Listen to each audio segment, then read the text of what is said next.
ইরানের রাজধানী তেহরানে প্রবেশ করেছে ইসরায়েলের এক ঝাঁক যুদ্ধ বিমান বাহিনীর জেটগুলো রাতভর তেহরানে সেন্ট্রিফিউজ উৎপাদন কেন্দ্র এবং অস্ত্র কারখানাগুলোতে আঘাত হানে দ্য টাইমস অফ ইসরায়েল এমন তথ্যই জানিয়েছে।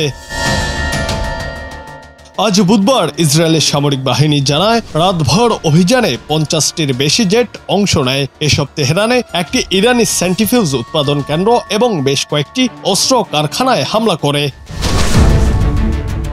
ইসরায়েল প্রতিরক্ষা বাহিনী আইডিএফ আরও জানিয়েছে তেহরানের সেন্ট্রিফিউজ উৎপাদন কেন্দ্রটি ইরান পারমাণবিক অস্ত্র তৈরির উদ্দেশ্যে ইউরেনিয়াম সমৃদ্ধকরণের পরিধি এবং হার বাড়ানোর জন্য ব্যবহার করছিল।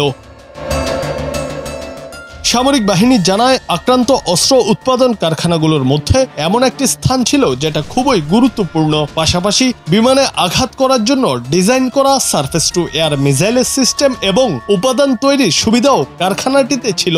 অভিযানের জন্য যুদ্ধবিমানগুলোর উড্ডয়নের ফুটেজ প্রকাশ করেছে আইডিএফ।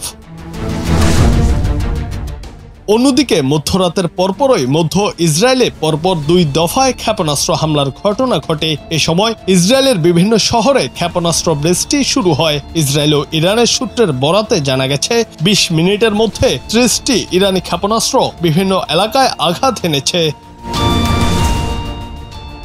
জুনায়েদ আহমেদ, বাংলা টিভি।